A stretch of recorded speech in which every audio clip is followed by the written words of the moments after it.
Hello, ladies and gentlemen. Welcome back to Game 3. No, Game 2. What am I doing? Game 2 of this best of 3 between PrideFC and Eternity, and I am the worst. But anyway, I am Spuddington. I am joined by Metas, and we are getting into Champions Select. You are in the lobby. What has been picked and what has been banned?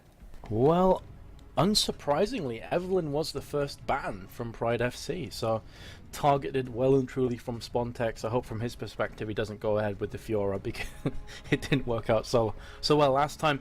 Ezreal also banned up, which is quite an interesting one. Doesn't want the blue build Ez. Nautilus, so very much targeted bans. On the flip side, it's going to be Fizz, Lee Sin and Shen, with Twisted Fate being the first pick. Not surprised to see the Twisted Fate first pick. I mean, he has just proved time and time again he's a really, really solid character all around. Just, you can't ever match up basically to that global presence from his ultimate. So basically, if you want to have a character in mid that's better than Twisted Fate, you have to beat him in lane and beat him badly. And because he's such a defensive character, it's very hard to do that, unless you're Fizz, because Fizz destroys him. But anyway, we have got other picks coming in, I assume by now. What are they going to be? Yeah, similar to the Heimerdinger's Colossi and Giants game, where they banned Fizz and then first picked Twisted Fate, realizing that hard counter was off the table. Other picks coming in are Thresh and Zac for Eternity, and on the flip side, Shook is going to be picking up the Jarvan with Kaostv on Jace, which is quite interesting. So, based off that, I would have to assume that Jace is going to be top, Twisted Fate in mid, and Jarvan in the jungle. Nah, man, it's clearly jungle Twisted Fate. It's legitimate. I saw it on a stream once. But no, it's not. It's a bad thing. Don't do it, people. It makes people very angry at you in solo queue. But anyway, yeah, we have got that Jarvan. You never know. Could maybe be a jungle Jace, but that'd be extremely unlikely. He's very item dependent. So yeah, it does look like Twisted Fate will be mid. Jace top. If Jace were to go mid and Twisted Fate top, that'd be very, very risky. Problem is Twisted Fate has no escape outside of his stun card, and he uses his stun card for his harass. He needs to play defensively, and he needs to have a short lane and to be close by his tower if that jungler is going to come in. It can really ruin his day if it goes wrong. But Kassadin is a very good pick against him because that defensive playstyle does not allow you to bully people out like Kassadin. Kassadin makes it very, very difficult. Is it actually going to be the lock-in? Maybe not. I don't know. I am obviously watching from the stream, whereas Metas is actually in the game lobby. So, what have they locked in here? They've went for a Caitlyn Nasus instead of the Kassadin, which is interesting. I wouldn't expect to see Twisted Fate at top lane, purely on the basis that although we say his ultimate is global, as it is, you can move to, a fairly far distance away. It's not the kind of ultimate as it used to be where you can teleport anywhere on the map. So if you're at top lane, a lot of that gank ability and a lot of the presence on the map is taken out of the equation, because then you can only really reach mid. Whereas if you're in mid, you can go top or bottom with the Destiny fairly quickly. But they haven't picked up the Caitlyn Nasus to start with. However, the last pick will be Kassadin coming in. Yeah, obviously they just decided they would delay the pick on the Kassadin to later on because they already knew it was going to be Twisted Fate in that mid lane, so they wanted to make sure they got that Nasus when they wanted it. Going to be a Kassadin pick. Should be a very solid matchup against that Twisted Fate. He answers pretty well to most of the things that Twisted Fate does. That being said though, it's still very possible for Twisted Fate to just snowball out of control. That is pretty much his shtick. But we have got a very solid kind of poke disengage comp with a little bit of engage on the side coming out of PrideFC. They've got that Twisted Fate, that Jace for the poke. They've got the disengage from Janna, and when they want to make a fight happen, they've got Jarvan to just jump in the middle, follow up with the Chain of Corruption and all the rest of it. So what they're up against though could be very bad for them if they've got Super Blob on that Kassadin. If he gets teleport, for instance, on that, goes for a really split push orientated playstyle, that could be very, very difficult to play against. And there's always the potential for Eternity to start fights with that Zac, who's just such an incredibly long range engage and on a very short cooldown too. So will be interesting to see how this works, but we are going into the delay timer now, so we will go into a break while we wait for the game to start. Should be just a couple of minutes, and we will see you then.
Hello ladies and gents, I'm just going to cut right into this game because Shook is being chased down. But that has already came to a close. So I'm going to jump by Spuddington. If you have just joined us here on Kaostv, this is the EUS Challenger Series number 7, Day 1, Best of 3-2, Game 2. That is a mouthful. First game went to Eternity, fairly comfortable in the end. And PrideFC are going to be doing their best to bring it back to 1-1. I think you're having a few issues with connecting, Spud. Have you managed to resolve that yet? No, I'm afraid not. I'm kind of wondering whether they may have disabled spectators. I'm not 100% certain on that.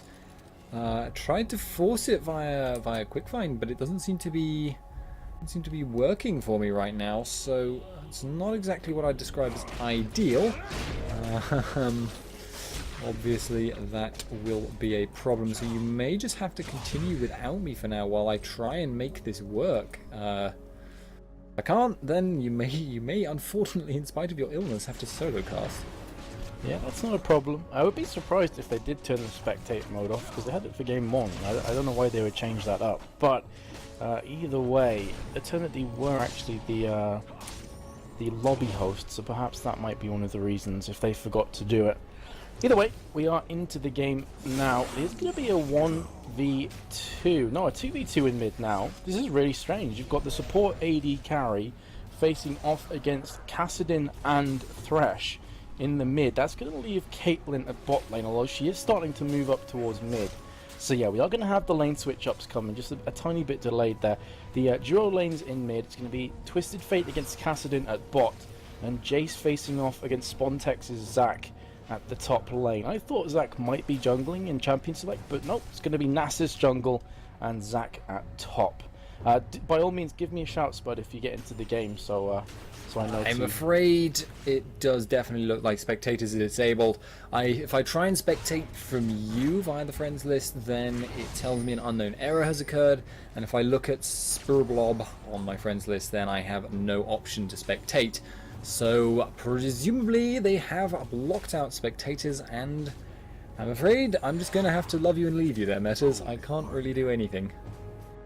No worries, dude, no worries. It's not your fault. We will try and figure out what's happened, because I know Bass won't be particularly happy. He is like the tournament organizer and admin and everything else. So I don't think he'll be too happy, because it is a rule that you are supposed to keep the spectators allowed if we are streaming your game. Regardless, I will give you updates there, guys. I apologize in advance if I take little pauses, but I am very sick at the moment. So solo casting it's taxing at the best of times, never mind when you're food poisoned up. So if I need a quick drink, I will pause and take one. Either way, we are into the game. Both Reckless and Unlimited are pushing bot very, very aggressively. And this is pretty interesting that they have re-switched up. So clearly Kaostv wants none of the Kassadin, wants absolutely none of Super Blob, feeling it's very dangerous. No, it is taking a lot of damage though, being forced to pop off the barrier. Ignite's ticking down, beautiful 90 caliber net right at the end, and they will be picking up the first blood courtesy of Vandernoop. So that was a bit of a change around. I honestly felt like Shook and Kaostv were going to pick up that first blood onto Nono, but he just narrowly by the skin of his teeth survived with a beautiful barrier and 90 caliber net. And looking good right now for Eternity. Remember, they did win game number 1, so it is a case, simply put, the TLDR version is that PrideFC have to win this game or they're out of the tournament. There is no if, there are no buts.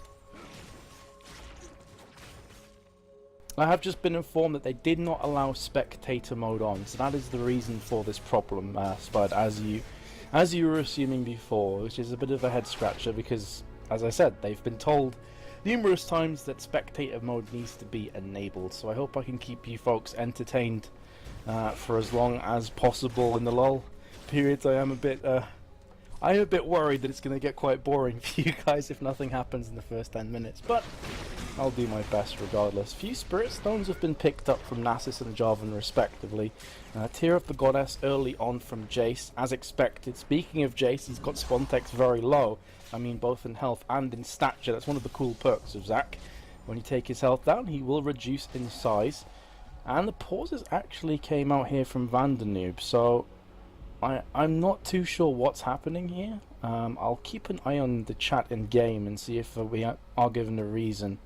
Okay, apparently it's a problem with TeamSpeak for Eternity. That's the reason for the pause right now. I'm gonna take a quick drink. Bear with me for a sec.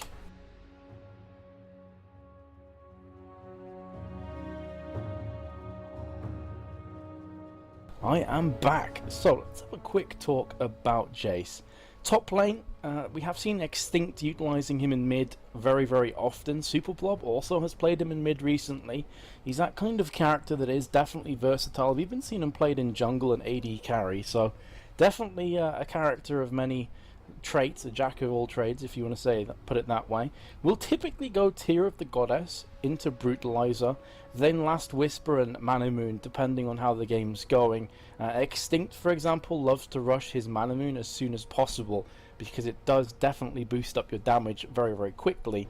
But some of them will go for Brutalizer first because obviously overall it is a bit cheaper than finishing off the Mana Moon and does more bang for its buck.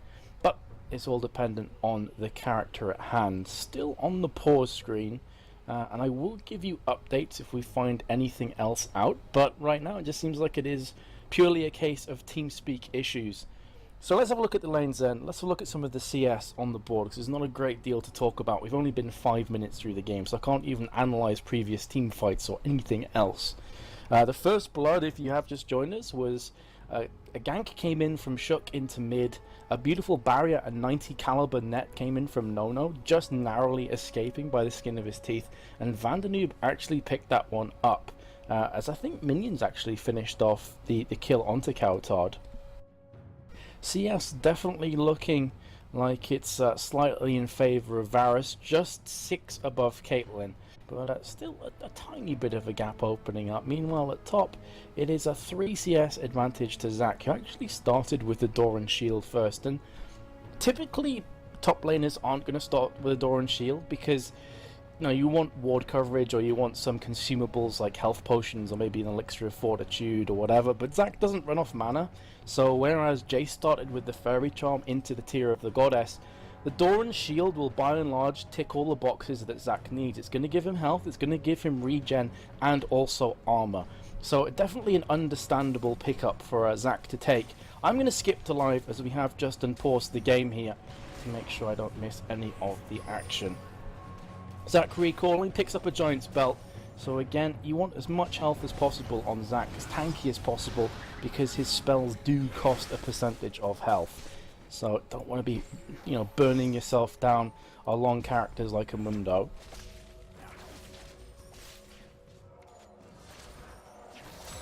Alrighty, I am rejuvenated there. Another quick drink, apologies.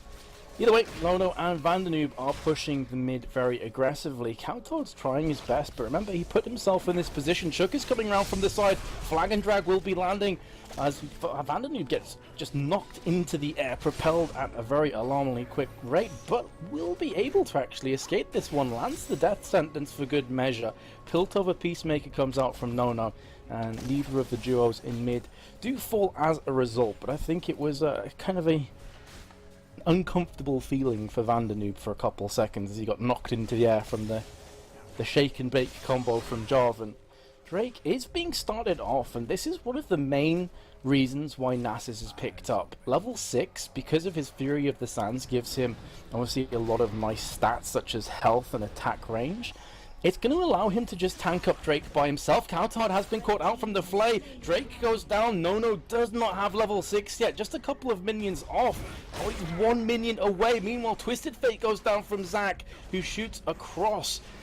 Does actually go behind. Didn't need to use the Let's Bounce. So that is by and large a free kill. And with Twisted Fate being dead for the next 10 seconds, they may look to put more pressure through mid lane right now. Said before, Drake was taken. We're all going to have the flag and drag and the cataclysm on top of it. Beautiful death sentence, forcing the flash in. The dark passage very well may save Vandenoob's life, but he's going to survive somehow.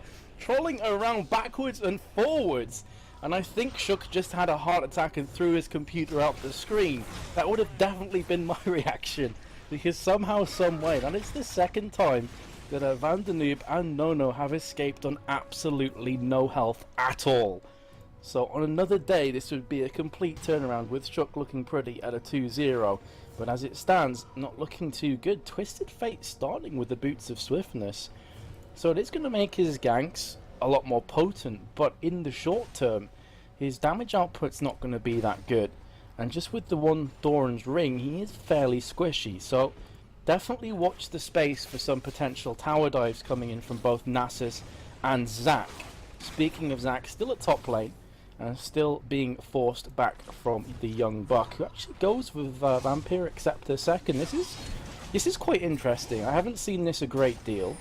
Obviously, in terms of dueling, it's pretty strong because you're constantly going to have that lifesteal coming in, but I'm quite interested to see how that's going to transition later on. Assume he will be going for the Bloodthirster.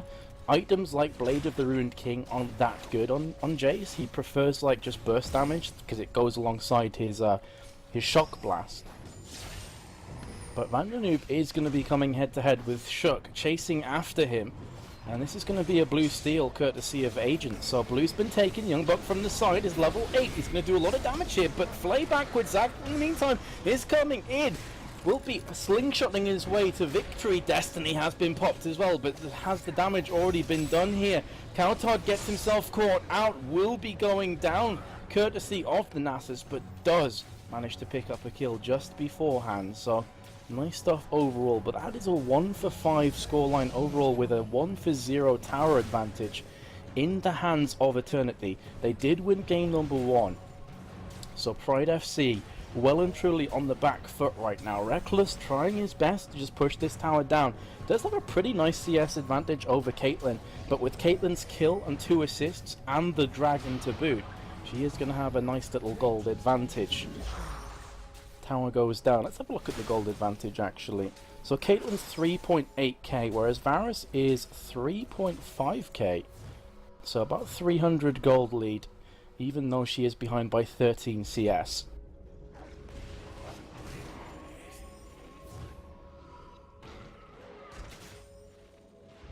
Oh, apologies for that. I am back once again. So it looks like Varus, fairly standard opening item. The Blade of the Ruined King has the Bilgewater Cutlass already. So yeah, Jace has gone back. He's got the components for the Brutalizer, the double long swords. It's going to be about 537 gold after that, if memory serves me correctly, to finish off the Brutalizer. And he's already 500 through that. Having said that though, I'm not too sure if you'd rather finish off the Brutalizer first or maybe go for the boots. It's all dependent on how he feels the game has been going, because if Nasus comes up to gank him, to be honest, boots aren't going to make a lot of difference. His Wither is so strong, alongside the engage that Spontex on Zac is going to have. Boots really aren't going to help him a great deal. Speaking of Spontex and Agent, they're going heavy onto Youngbuck. Let's Bounce has been popped off. Agent is coming from the backside. Wither's been used, and that's going to be a very dead Jace. See you later, or is it? He manages to push back with a thundering blow. Agent is trying his best to pick up this kill, and finally does so. But look how low Spontex actually got there. Does have his passive off cooldown.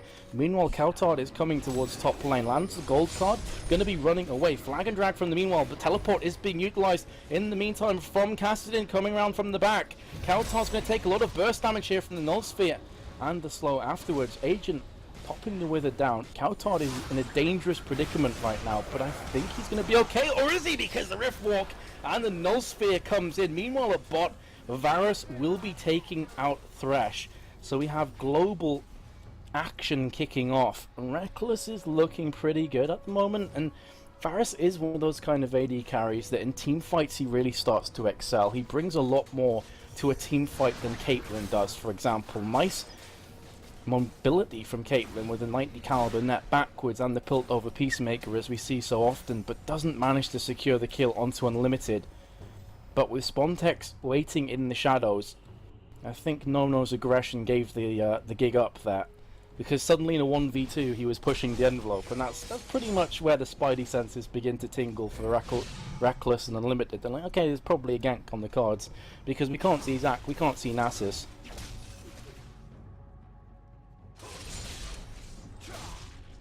So, Bloodthirster has been finished off by Caitlyn, and the Blade of the Ruined King from Varus as expected.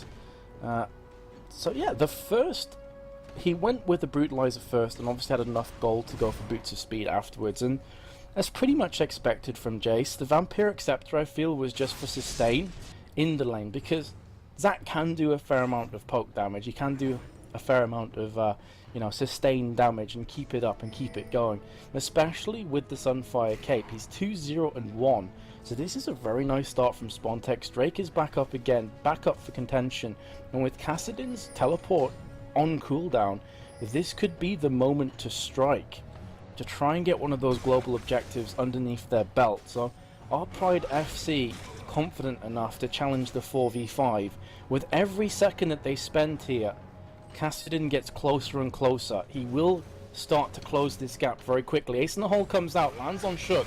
Gonna be engaging here. Reckless firing off the hail of arrows. Nice Monsoon pushing back a few players, but here comes the flag and drag. Cataclysm's been popped as well. Caitlyn picks up the first. Kaostv is in a really sketchy position right on the front lines. Caitlyn's picked up two, looking for the third. Beautiful flash through the wall and the 90 caliber net, but the ace in the hole is off cooldown. It's already been used on cooldown, I should say. Vandernoop is now coming under heavy attack from Reckless, who flashes in to secure the double kill. Can he get the triple? Not looking likely. Being chased down by an angry Kassadin and a somewhat secluded Blob jumping in. The barrier's not been used. Will get the third kill. Now on the hunt for the fourth. Doing such a great job here. Janna with the Eye of the Storm is going to pop the passive, and that is going to be another kill. But the Sunfire Cape is actually chugging him down in the passive. That would have been a very interesting kill had Reckless have gone down. You could see his health just dropping. Like, he had enough lifesteal, but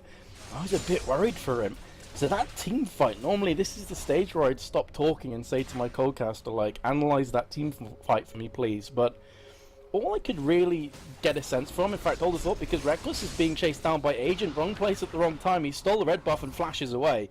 So was the red buff steal worth the flash is the question. Maybe not, I'm not sure. Drake wasn't picked up in that team fight.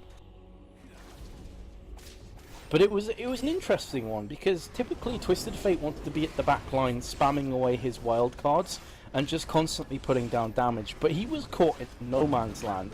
Actually went down fairly early to Caitlyn's double kill, and at that point I was thinking, okay, well, Eternity have this team fight in the bag. It's game, set and match right there.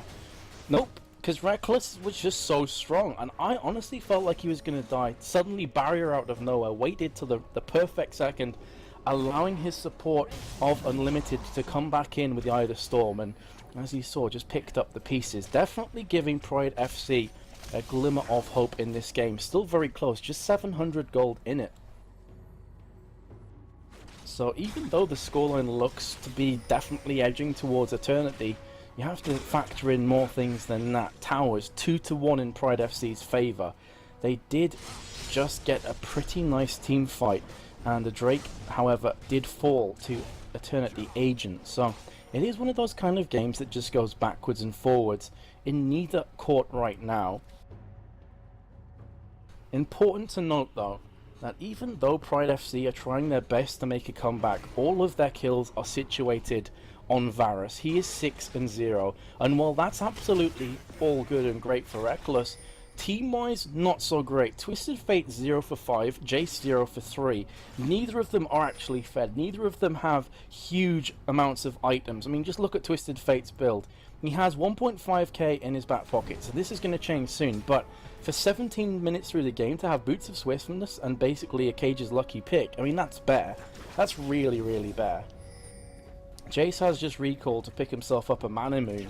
So again, alongside Extinct, basically just preferring, I should say, that one. Speaking of preparing, they are preparing a nice gank here at bot lane. Reckless was 6-0, but they've popped a teleport and a box to claim that shutdown gold, and the shutdown gold will go on to Nono. So even though it's been pretty one-way traffic, not looking that way at all anymore. Caitlyn herself is on 4 for 1, and with that shutdown gold, he's just going to be looking even stronger. Super Block taking a lot of damage though from Kaostv. Jace from the side. Young Buck's going to be picking that kill up without too many problems.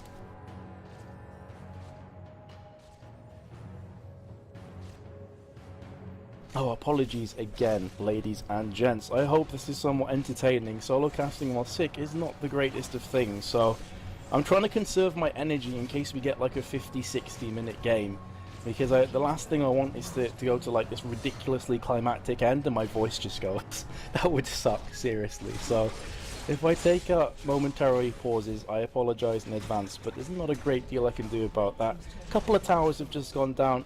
One in mid, top tower's taking a lot of damage. Less bounce has been utilized as well from Spontex, forcing the flash away from Shook, who goes in with a Cataclysm, but just delays that completely certain kill. And Spontex now moves on to 3-1. This is what I was talking about before. You look at the score lines from Eternity, and it's quite evenly spread between who has the kills. Twisted Fate is destinying in though. Spontex in the meantime is trying to run away here. Can he get away? Wildcards has landed, and he will be going down.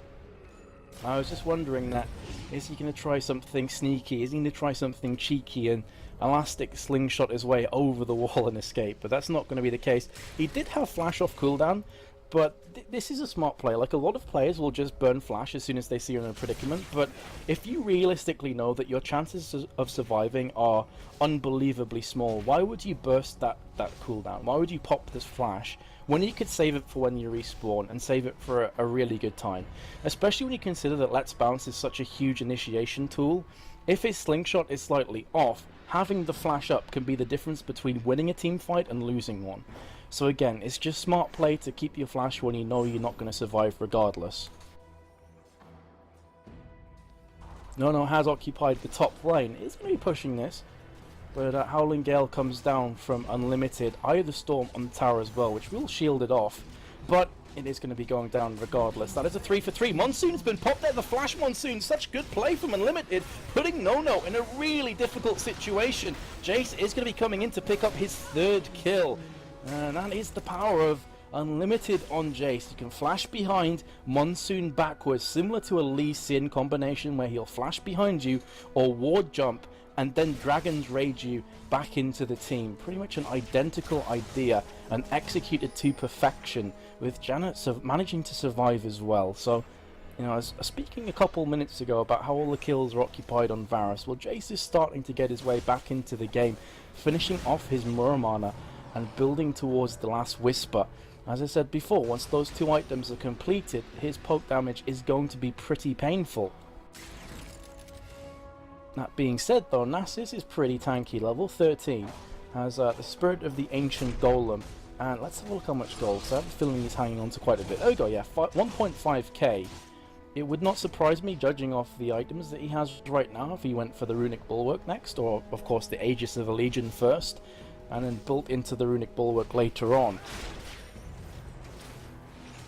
The poke damage not doing a great deal to Spontex, who is very tanky himself, building Sunfire Cape and Haunting Guise.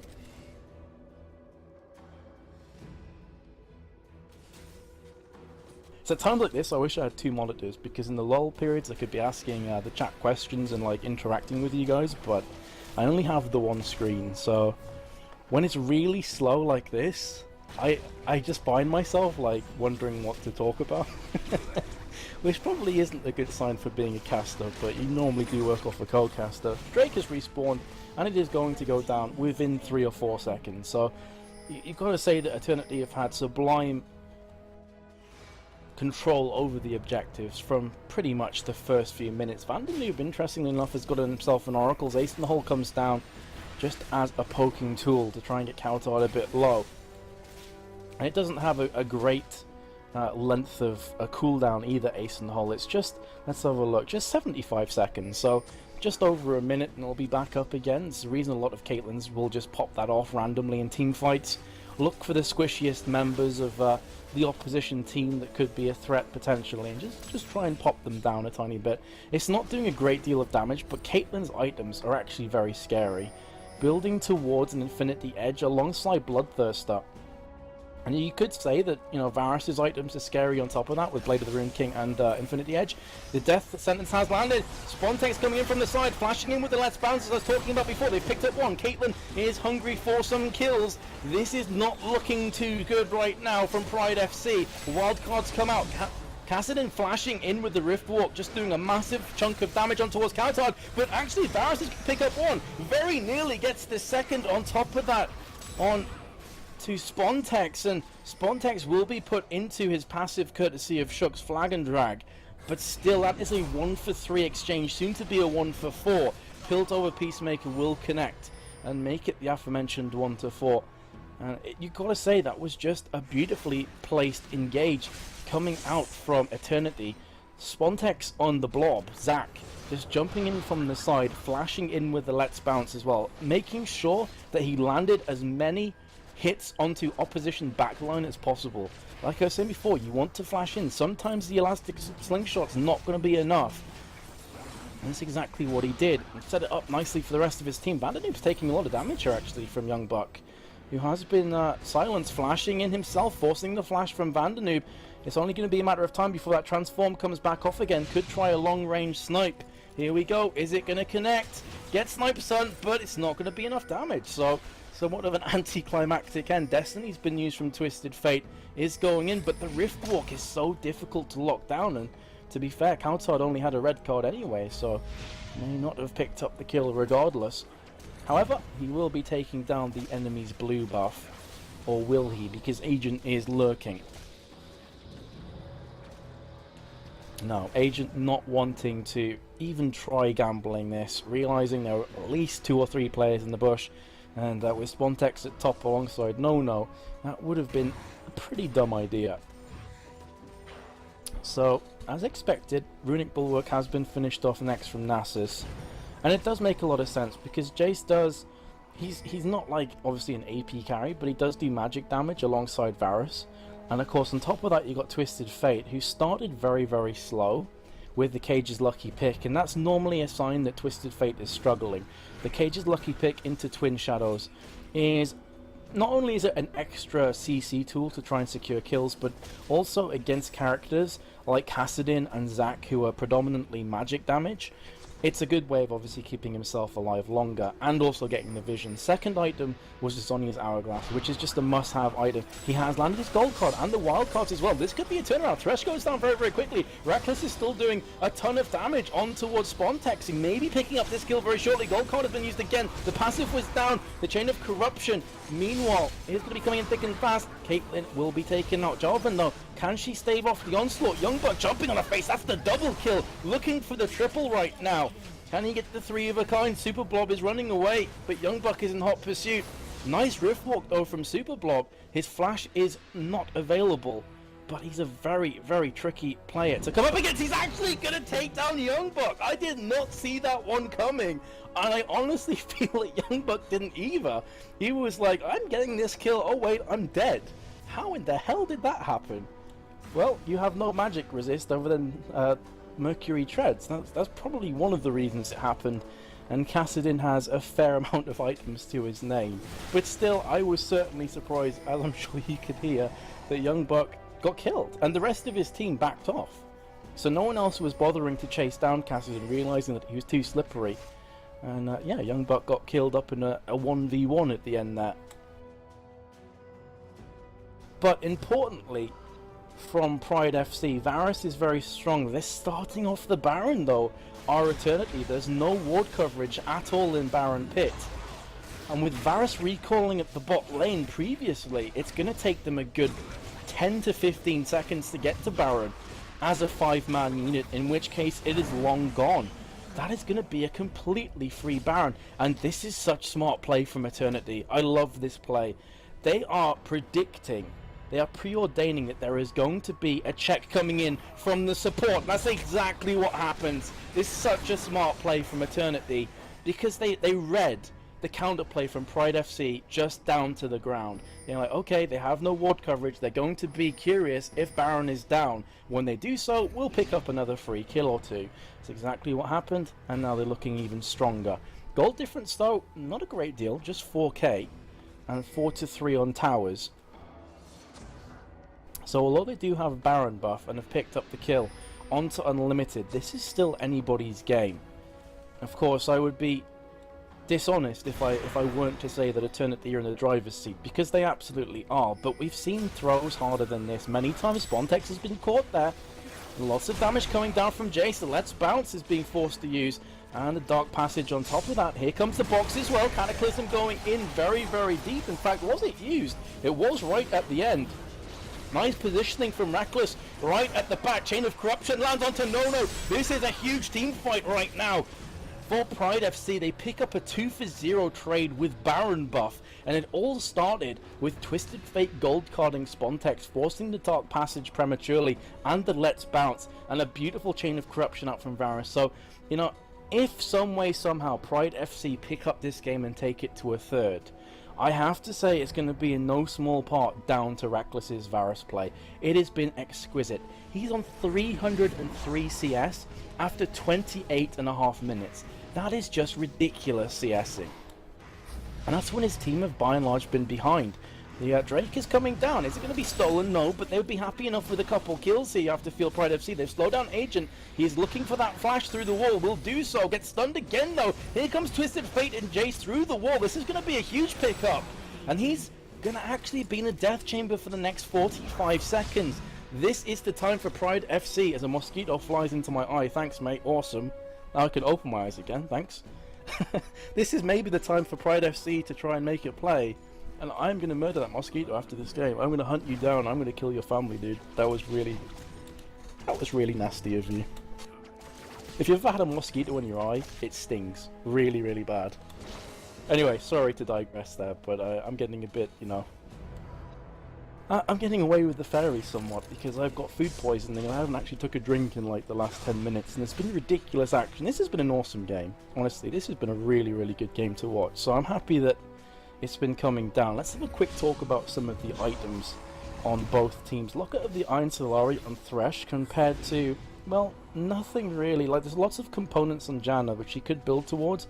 Australia's Reverie is a potential possibility. They could go for another Twin Shadows as well. I'm not too sure the way that Janna's going to go about this. Kassadin, interestingly enough, does have the Zhonya's Hourglass. Some Kassadins will just go for pure damage, that pure melting factor with the Rabadon's Death Cap rather than the Zhonya's Hourglass, but the way these last couple of fights have been going, the Zhonya's Hourglass definitely makes a lot of sense, because of course it's going to give you quite a nice amount of resistance against characters like Varus, who is super fed right now. Last Whisper, Phantom Dancer, Blade of the Ruined King, and Infinity Edge with a Quicksilver Sash thrown in for good measure. So 30 minutes through the game, Varus is very nearly finished off his entire build. How much gold does he actually have overall? Nearly 16,000. And when you compare that to anybody else on the server, the closest is Caitlyn with 13k. So it just goes to show that Reckless is on fire right now. But again, you need more than one threat. It's all good Varus going huge and being at the back lines, but there will come a point where his damage is not going to be enough to win you the game, when you're going to be resting more on Jace and Twisted Fate to pull their weight on top of it. Twisted Fate typically is a split pusher, but when you're behind this much, in fact, hold the thought because Ace in the Hole came out, when you're being pushed this much, Twisted Fate just, he can't split push. If he was to go bot lane right now and try and make some plays happen, he would find his inhib falling ridiculously quick. So that is one way of countering a Twisted Fate, by just pushing hard and not allowing him the freedom to let go and go to another lane. So this is a smart play coming out from Eternity. I think they're going to look for a Death Sentence hook and then look to all in engage. They want the Death Sentence and then maybe Spontex to jump in alongside Nasus. In fact, Spontex is going man mode. He landed right onto Youngbuck and Reckless. That's about as good of an engage as you're going to get from him. But look at Varus at the back lines. They have nothing to follow this one up. It's a 1-for-1 trade. Nasus has gone down. Spontex is trying his best, but it's going to be a double kill. Both AD carries are just on fire right now. It is going to be a duel to the death, and it's a 2-for-2 exchange. That is the support and jungler down for Eternity, with the jungler mid laner for PrideFC. But it is the support of Thresh. Big deeps coming in from Kassadin, and they're jumping back, and Ace in the Hole has been used. Have they gone too deep though? Forcing the flash, the shutdown comes into effect from Kassadin. Then Zhonya's hourglassing with some style, making sure he didn't get crushed in retaliation from the Jace. And with 45 seconds remaining on Varus's resurrection time, this is going to give them free reign to pick up the blue and to do pretty much whatever they want. Let me have a quick check on when Baron went down. I am keeping a close eye on the game, so if we have another engage, then I will of course start casting that. But one sec.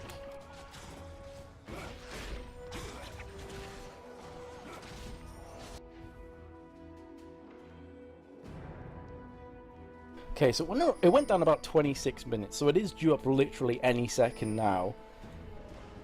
As is being perceived by both teams as Ward comes down courtesy of Unlimited, and some pings were going down previously from Eternity. So they're telling their team, look, get ready for this, Baron is coming up. If we can, we'll try and get a free one. Twisted Fate's bot lane. Of course, Destiny is off cooldown, but it's not going to reach Baron for a couple of seconds. He's going to have to run towards it first.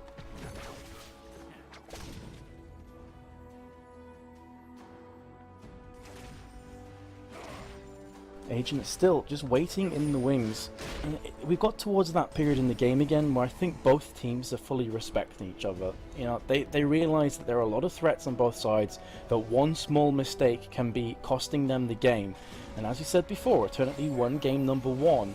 The best of 3 is theirs to lose at this point in time. They're starting off on Baron. Unlimited is being a nuisance and has actually managed to stop the Baron attempt for now. That's bought enough time for the rest of his team to push on in. Shock Blast narrowly missing on Kassadin. And some more items have been finished off. Rayleigh's Crystal Scepter and also the Liandry's Torment as well on Zac. So he's going to be doing quite a lot of damage along being tanky. He's charging up the Elastic Slingshot, but hasn't gone in for it just yet. Let's have a look at his counterpart at top lane. Black Cleaver and Last Whisper have been finished off. I wouldn't be too surprised to see maybe the Bloodthirster coming in next. It depends on Jace, really. It depends on what Young Buck's feeling. Does he want to go for survivability and surviving for longer, or does he just want flat out damage? Does he want to be another threat? Hold that thought. Shook has been flayed in there in the meanwhile, but he's jumping on the back lines, cataclysming as well. Here comes Kassadin from the side, nice monsoon. Zonny's Hourglass popped out, Ace in the Hole comes down onto Kaostv, but a lot of ultimates have been used there. Spontex is going back in, nobody has fallen just yet. And that is a testament to these players' skills, that after the kitchen sink, everything's been thrown at one another, nobody's fell. That being said, Kaostv went very, very low in the process. Jace isn't really packing a big punch. Shockwave landed onto Nono and didn't really chunk through that much. So it's getting quite worrying, I guess, here for PrideFC if Jace isn't doing that much poke damage. But as I've said previously in other casts, people just assume that Jace is there as a poking tool. If needs be, he will turn into melee. He'll get down with the the opposite team, and he'll start putting a lot of damage down in quick succession. Speaking of damage, they're going on to Baron. The hypercharge is just ripping through this alongside Varus. This is going to be a free Baron. Are they going to engage off the back of it? No, I don't think so. Shook is so low, flagging and dragging his way, but he's being chased down by a Kassadin who's very difficult to escape. Nono needs to be careful. Kassadin will go unstoppable, taking down Shook. Jace has been caught out of position. Spontex gets crushed, but he's got his passive. This is looking pretty bad right now for PrideFC. They got the Baron, sure, but they've stayed around a bit too long. They should have just sacrificed the Shook, I feel. Realizing that he would have died, they would have still had 4 Baron buffs up. And Young Buck just stayed around for a bit too long. It could be at the expense of Kaostv as well. You can see that Super Blob was really, really thinking about going in there with the Rift Walk, Null Sphere, and also the Force Pulse combination, which would have taken down Kaostv. But Kaostv does have his Zonya's Hourglass available, so would have been too deep. Could have got Kassadin killed. So smart play at the end from Super Blob.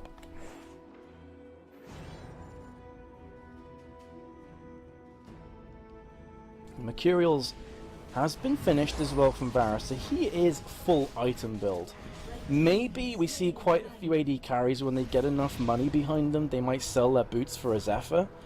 It is possible, but also the fact that he has Berserker's Greaves on Fur is going to give him more movement speed. Every time he attacks, he is going to be getting additional 12% movement speed that decays over 2 seconds. And Varus is the kind of champion that, because of his attack speed being so high, that's basically in teamfight just a constant speed boost. It's almost like just having a mini ghost in teamfights. As long as you're kiting round and doing damage, you're going to be a-okay. But they have 3 Baron buffs remaining. Shook and also Young Buck died in the previous engagement. They still are looking pretty strong though. It's going to come down to who makes that first lapse in concentration. Caitlyn picks up a Guardian's Angel, so they have a pretty scary team right now, Eternity. But they've been caught slightly. Agent takes absolutely no damage at all. Death Sentence comes out, narrowly missing. Twin Shadow's been popped off as well. Here comes the Ace in the hole, landing onto Unlimited. Spawn takes from the side. There's a beautiful engage, and Let's Bounce as well. He's bouncing around like a boss. He does not care. Kassadin's going to pick up the first kill. That was such a good engage. That's a 2 for 0. And Spontek should be taking a bow right now. His teammates honor him. That was ridiculous. Landing on almost everybody, knocking the carries into the air, allowing the rest of his team to pick up the pieces. Young Buck is very low. He's going to be falling as well. That's a 3 for 0. And it is looking like that final curtain may be beginning to come down on PrideFC. Jace, 50-second respawn timer. This is going to be at least one inhib. They could maybe try and push 2. They could maybe, even if they're feeling ballsy enough, go for a Nexus Tower. But a few of them are flashing up red, and very low Shock Blast comes in. That would have been a nice pickup there onto Spontex. His passive is unavailable, so had that have finished him off, it would have been a kill actually.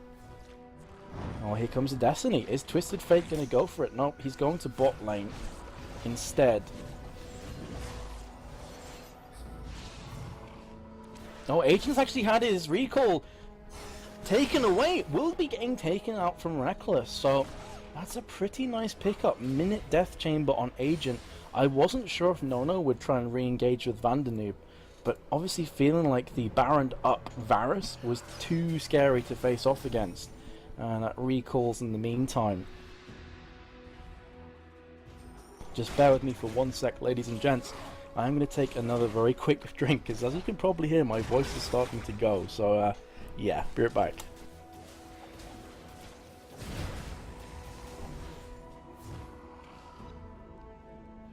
Ah, sweet nectar.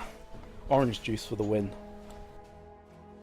So, let's have a quick look overall. Let's summarize this game. Again, I'd love to do in-depth team fights and the like, but I'm so kind of bogged down with doing the play-by-play that as soon as it happens, I'm nearly forgetting unless something ridiculous occurs. Like that last Spontex engage was just so good.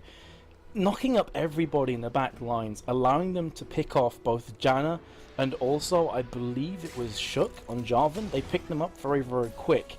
And in that case, it was a 3v5 with basically nobody on Eternity taking a scratch.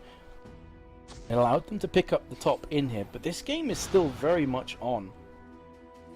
If Eternity make a massive lapse in concentration or get caught out of position, that is where PrideFC are going to shine. But Spontex is getting towards the point now where he can afford to make really ballsy behind tower kind of engages.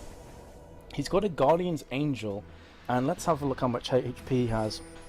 Nearly 3.7k. So he's super tanky, and even if he dies and goes into his passive, he still has the GA on top of that. Caitlyn also has a GA. So it's difficult to really ace Eternity right now. Spontex is charging up his slingshot, but look to cancel it afterwards. But yeah, as I'm saying, it's difficult to pick off a player of Eternity fast, because you take Caitlyn down, fair enough, she'll just respawn in the GA. Take Spontex down, if he jumps in your backlines, again, he's going to pop off his GA.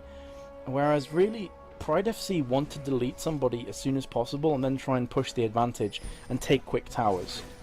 The only tower that's going to be easy for them to get in a short period of time is the mid, because the inner towers are still standing on top and bottom, and actually they're both pretty much full HP, so they're going to have to push this mid tower super aggressively.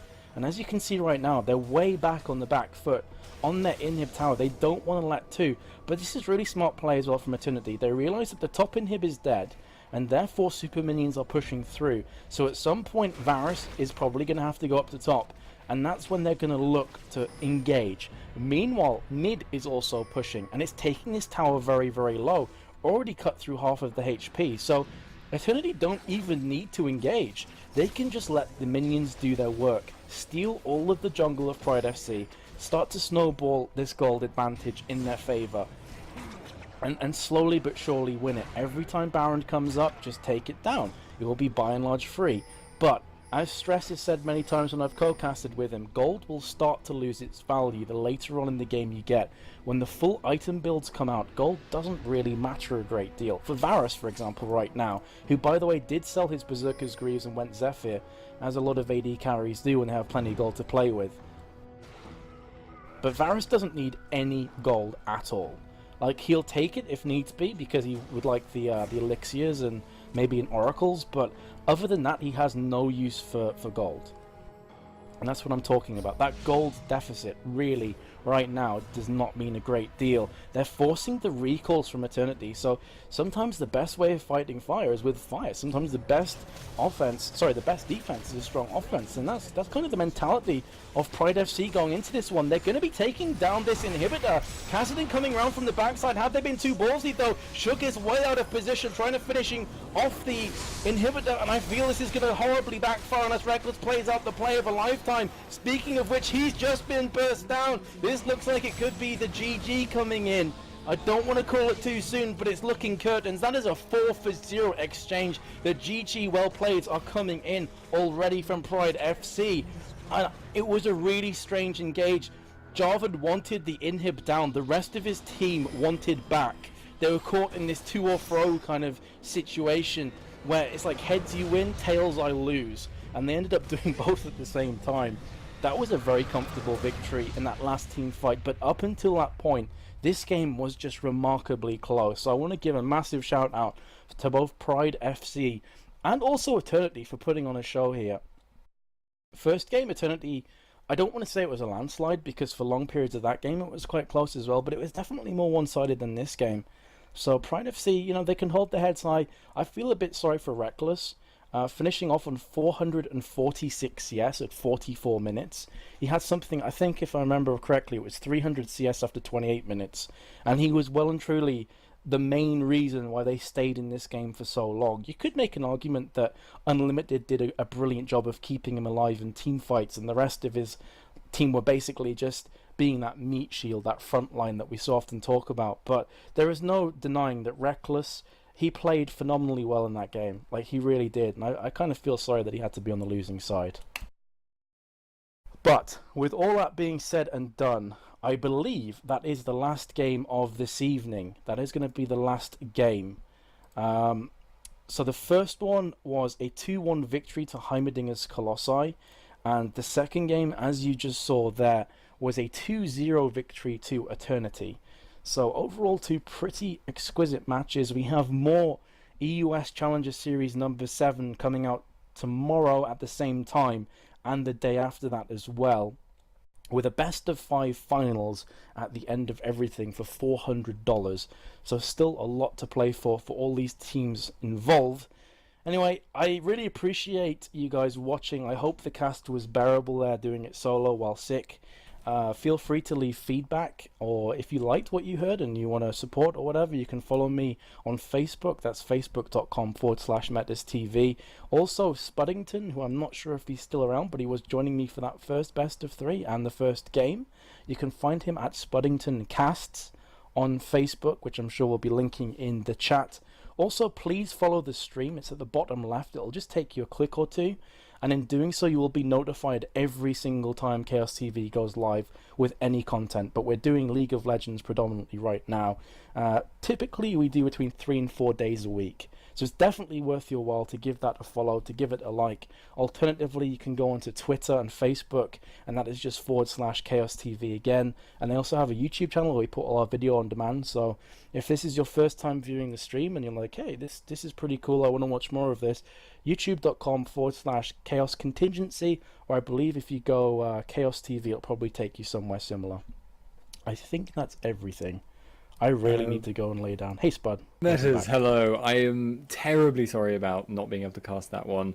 No problems. I think the only thing left to mention is that we should be running reruns of the games from earlier today, so if you missed that first best of 3, we should be running reruns. Not 100% on that. We are using a different streamer today. So we will be doing the reruns, yeah. So, yeah, as I say, I'm sorry I wasn't able to cast that second game there. The spectators were actually disabled, which disabled my ability to cast, as sort of by extension. But Meta's being a hero. Follow him on, every form of social media. He deserves a reward for that. Just being incredible. But with that, I think we are done for today. So we'll see you tomorrow.